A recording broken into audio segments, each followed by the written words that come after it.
Bugun men nogironlik bo'yicha to'lovlar, imtiyozlar va yangi islohotlar haqida gapiraman. Bu mavzu faqat nogironligi bor insonlarga emas, ularning ota-onasi, farzandlari, turmush o'rtog'i, ish beruvchilar va umuman har bir oilaga tegishli. Chunki hech kim sog'liq bilan bog'liq og'ir vaziyatdan butunlay kafolatlanmagan. Eng muhim savol shunday: nogironlik bo'yicha yordamlar, pensiyalar yoki ijtimoiy to'lovlar ko'p. 3 million so'mdan 6 million so'mgacha bo'lgan darajaga chiqishi nimani anglatadi? Kim bundan foydalanishi mumkin? Kimlar esa noto'g'ri tushunib qolmasligi kerak? Men bugun buni oddiy tilda, lekin huquqiy va amaliy tomondan tushuntiraman. Videoni oxirigacha ko'ring, chunki bitta noto'g'ri qadam, bitta yetishmayotgan hujjat yoki bitta ariza yozilmagani sababli odam o'ziga tegishli yordamni ola olmay qolishi mumkin. Hozirning o'zida kanalga obuna bo'ling, like bosing. Chunki bunday ma'lumotlar ko'pchilikka real foyda beradi. Avval qanday edi? Ko'p yillar davomida nogironligi bo'lgan fuqarolar masalasida eng katta muammo to'lovning o'zi emas, balki tizimning murakkabligi edi. Odam kasal bo'ladi, operatsiya bo'ladi, yurish qiyinlashadi, ko'rish yoki eshitish pasayadi, mehnat qobiliyati kamayadi, lekin qaysi eshikdan kirishni bilmaydi. Poliklinikaga boradi, u yerda komissiyaga yuborishadi, komissiya hujjat so'raydi. Hujjat to'liq bo'lmasa yana qaytadi. Ba'zida inson bir necha oy yuradi.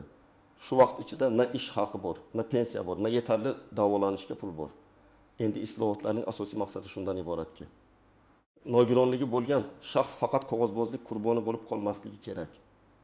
Davlat xizmatlari, tibbiy ijtimoiy ekspertiza, pensiya jamg'armasi, mahalla va ijtimoiy himoya organlari bir-biri bilan bog'lanishi, ma'lumotlar elektron tarzda yurishi, insonning haqiqiy ehtiyoji tezroq aniqlanishi kerak. Ayrim to'lovlar va ijtimoiy yordamlar miqdori oshirilishi, ayrim hollarda 5 million so'mdan 6 million so'mgacha bo'lgan darajadagi qo'llab-quvvatlash paketlari haqida gap ketayotgani ham shundan. Lekin bu yerda juda muhim narsani aniq aytaman. Hamma odam avtomatik ravishda 6 million so'm oladi degan gap noto'g'ri.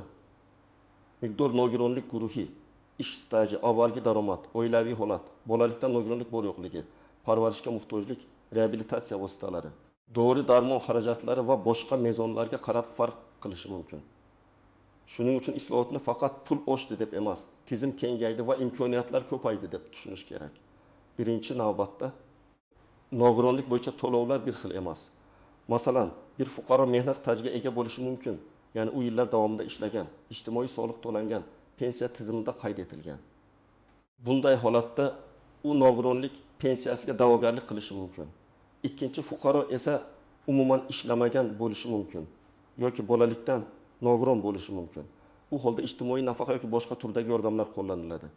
Uchinchisi esa hali bola, masalan, 2 yoshli bolaning og'ir kasalligi bor. Bu vaziyatda to'lov ota-onaga yoki qonuniy vakilga tayinlanishi mumkin. Birinchi misol, 52 yoshli erkak 25 yil ishlagan. U qurilish sohasida mehnat qilgan. Keyin bel umurtqasi operatsiyasidan keyin og'ir jismoniy mehnat qila olmay qolgan. Tibbiy ijtimoiy ekspertiza unga ikkinchi guruh nogironlik belgiladi. Bu odam uchun masala shunchaki menga nafaqa bering emas. Uning ish staji tekshiriladi, ish haqi bo'yicha ma'lumotlari olinadi, nogironlik muddati va mehnat qobiliyati cheklovi hisobga olinadi. Agar hamma hujjat to'g'ri bo'lsa, u nogironlik pensiyasi oladi. Qo'shimcha ravishda dori-darmon, reabilitatsiya, sanatoriy yo'llanmasi, ishga yengil sharoitda qaytish kabi imkoniyatlarni ham ko'rib chiqish kerak. Ikkinchi misol, o'tgan yoshli ayol bolalikdan eshitishda og'ir nuqson bilan yashaydi. U rasmiy ish stajiga ega emas yoki juda kam ishlagan. Bunday holatda ish staji asosidagi pensiya emas, ijtimoiy nafaqa masalasi ko'riladi. Lekin bu ayol faqat oylik to'lov bilan cheklanib qolmasligi kerak. U kasbga o'qitish dasturlari, subsidiali ish o'rinlari, eshitish apparati, bepul tibbiy ko'rik, mahalla orqali moddiy yordam kabi yo'nalishlarni ham so'rashi mumkin. Islohotlarning eng muhim tomoni shuki, nogironligi bor insonni faqat nafaqa oluvchi sifatida emas, jamiyatda ishlashi, o'qishi, mustaqil yashashi kerak bo'lgan fuqaro sifatida ko'rish kuchaymoqda. Uchinchi misol, oilada 8 yoshli bola serebral falaj tashxisi bilan yashaydi.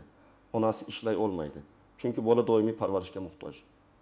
Bunday vaziyatda oila faqat bolaning nafaqasini emas, parvarish bo'yicha yordam, texnik reabilitatsiya vositalari, nogironlik aravachisi, ortopedik moslama, uy sharoitini moslashtirish, maktab yoki uyda ta'lim masalalarini ham ko'tarish kerak. Agar Oila bularni bilmasa, yillar davomida faqat bitta kichik to'lov bilan qolib ketadi. Aslida esa qonunchilikda va amaliy dasturlarda bir nechta yordam kanallari bo'lishi mumkin. 4-misol, 60 yoshga yaqin ayolda insultdan keyin qo'l-oyoq harakati cheklangan. Oila endi baribir yoshi katta. Oddiy pensiya oladi deb nogironlikni rasmiylashtirmay qo'yadi. Bu xato bo'lishi mumkin. Chunki nogironlik maqomi faqat pul uchun emas, balki tibbiy xizmatlar, reabilitatsiya, dori vositalari parvarish, imtiyozlar va ijtimoiy xizmatlar uchun ham muhim. Agar insonning real holati og'ir bo'lsa, uni rasmiylashtirish kerak. Endi 1 milliondan 6 milliongacha degan masalaga qaytamiz. Odamlar buni ko'pincha bitta pensiya miqdori deb tushunadi. Aslida ayrim hollarda bu umumiy qo'llab-quvvatlash qiymati bo'lishi mumkin.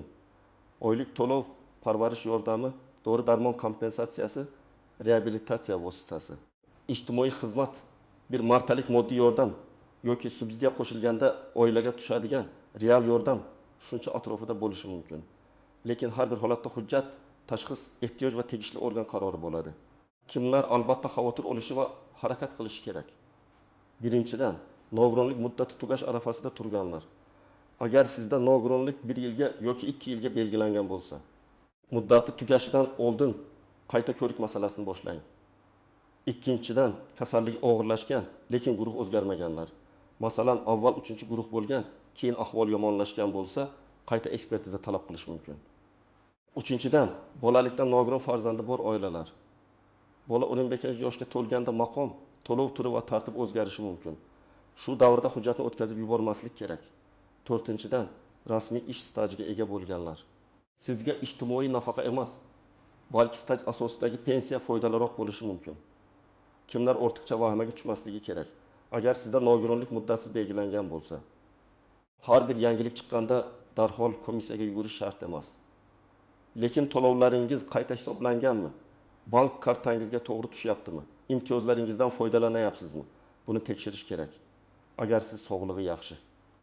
Lekin faqat pul o'shibdi degan gap bilan nogironlik rasmiylashtirmoqchi bo'lsangiz, bu noto'g'ri yo'l. Tizim haqiqiy tibbiy ko'rsatmaga asoslanadi. Eng katta xatolardan biri shuki, odamlar nogironlik guruhini faqat tashxisga qarab beriladi deb o'ylaydi. Masalan, menda diabet bor, demak nogironlik berilishi kerak deydi. Yo'q, bu har doim ham shunday emas. Muhim mezon faqat kasallik nomi emas, balki u insonning hayot faoliyatini qanchalik cheklayotgani. Diabet bor, lekin odam o'zini boshqara oladi, ishlaydi. Asoratlar yo'q bo'lsa, nogironlik berilmasligi mumkin. Lekin diabet sabab ko'rish keskin pasaygan, buyrak yetishmovchiligi boshlangan, oyoqda jiddiy asorat bo'lsa, vaziyat boshqacha baholanadi. Ikkinchi nozik jihat, nogironlik guruhi va mehnat qilish imkoniyati bir-biriga zid emas. Ba'zi odamlar agar ishlasam nafaqamni olib qo'yishadi deb qo'rqadi. Har bir holat alohida, lekin umumiy yondashuv shuki, nogironligi bor inson ishlashi mumkin va davlat bunga qarshi emas.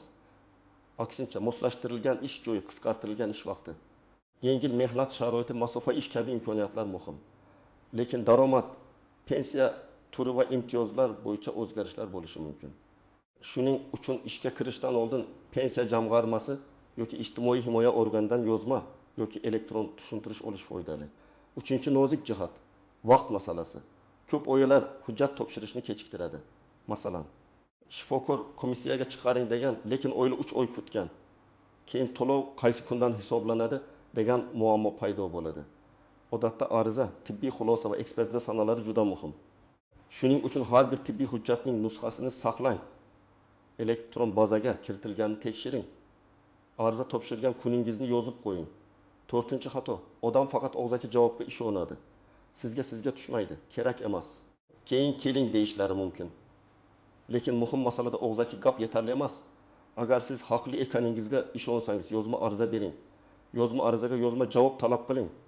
Chunki keyin shikoyat qilish, qayta ko'rib chiqish yoki sudga murojaat qilish uchun aynan hujjat kerak bo'ladi. 5-nozik jihat, o'rinbaqi yoshga to'lish. Bolalikdan nogiron farzandi bor oilalar aynan shu bosqichda ko'p adashadi. Bola o'rinbaqi yoshga to'lgach, u endi voyaga yetgan shaxs sifatida qayta baholanadi. Avvalgi to'lov avtomatik davom etmasligi yoki boshqa shaklga o'tishi mumkin. Shuning uchun ularga yosh 6 oylikdan boshlab hujjatlarni tayyorlashni boshlash kerak. Tibbiy karta, tashxislar, reabilitatsiya xulosalari maktab yoki kollej ma'lumotlari parvarishga ehtiyoj bo'yicha dalillar. 6 masala yashash joyi. Ba'zi fuqarolar propiskasi bir joyda, amalda boshqa joyda yashaydi. Bu tibbiy xizmat. Mahalla yordam va ijtimoiy xizmat olishda muammo tug'dirishi mumkin. Hozir elektron tizimlar rivojlanayotgan bo'lsa-da, amaliyotda yashash manzili va biriktirilgan poliklinika muhim. Agar siz boshqa tumanda yashayotgan bo'lsangiz, qaysi poliklinikaga biriktirilganingizni va hujjatni qayerdan boshlashni oldindan aniqlang. 7-masala parvarish qiluvchi shaxs. Og'ir nogironligi bor insonning yo'nida ko'pincha ona, turmush o'rtoq yoki farzand doimiy qaraydi. Bu insonning o'zi ham ishlay olmaydi, daromaddan ayriladi. Shuning uchun parvarish bo'yicha yordamlar, ijtimoiy xodim xizmati, uyda ko'rsatila oladigan tibbiy ijtimoiy xizmatlar bor yo'qligini so'rash kerak. Ko'p odamlar buni so'ramagani uchun faqat o'z kuchi bilan qiynalib yuradi. Birinchi qadam. Sog'liq holatingiz bo'yicha barcha hujjatlarni tartibga soling. Poliklinika kartasi, shifoxonadan chiqish varaqalari, operatsiya bayonnomalari, MRT, KT, UZI, rentgen, laborator tahlillar, mutaxassis shifokor xulosalari, dori qabul qilish bo'yicha tavsiyalar hammasini bitta papkaga yig'ing. Faqat eski tashxis emas, hozirgi holat muhim. Agar oxirgi tekshiruv 1 yil oldin bo'lgan bo'lsa, yangilash kerak bo'lishi mumkin. Ikkinchi qadam, oilaviy shifokor yoki to'r mutaxassis bilan ochiq gaplashing. Men nogironlik rasmiylashtirmoqchiman deb emas. Mening hayot faoliyatim cheklangan, ishlashim, yurishim, o'zimga xizmat qilishim qiyin. Tibbiy ijtimoiy ekspertizaga yo'llanma uchun asos bormi deb so'rang. Shifokor sizni kerakli tekshiruvlarga yuboradi. 3-qadam. Tibbiy ijtimoiy ekspertiza uchun yo'llanma masalasini aniqlang. Yo'llanma elektron shaklda yuborilishi mumkin, lekin siz shunchaki yuborildi degan gap bilan qolmang. Qaysi sana, qaysi komissiya, qaysi hujjatlar asosida yuborilganini bilib oling. Imkon bo'lsa tasdiqlovchi ma'lumot oling. 4-qadam, shaxsiy hujjatlarni tayyorlang. Pasport yoki ID karta, JSashir, yashash joyi bo'yicha ma'lumot. Mehnat daftarchasi yoki ish staji bo'yicha elektron ma'lumotlar, bank kartasi rekvizitlari, bolalar uchun tug'ilganlik guvohnomasi, qonuniy vakillik hujjatlari kerak bo'lishi mumkin. Agar siz ilgari ishlagan bo'lsangiz, ish joylaridagi ma'lumotlar to'liq aks etganini tekshiring. 5-qadam, pensiya jamg'armasi yoki ijtimoiy himoya organiga murojaat qiling. Nogironlik belgilangandan keyin pul o'z-o'zidan doim ham kelavermaydi. To'lov turi tayinlanishi kerak. Ariza bering, qaysi to'lovga haqli ekaningizni so'rang. Nogironlik pensiyasi, ijtimoiy nafaqa, parvarish puli, moddiy yordam, texnik reabilitatsiya vositalari, dori kompensatsiyasi yoki boshqa dasturlar. 6-qadam, mahallangizdagi ijtimoiy xodim bilan aloqaga chiqing. Hozir mahalla tizimi orqali oilaning ijtimoiy ahvoli, ehtiyoji, parvarish holati, uy sharoiti o'rganilishi mumkin. Siz faqat pensiya kerak deb o'ylamang. Balki sizga nogironlik aravachasi, eshitish apparati, hassa protez ortopediya moslamasi, uyda parvarish xizmati, oziq-ovqat yoki bir martalik yordam kerakdir. 7-qadam, hamma murojaatni yozma qiling. Arizada aniq yozing.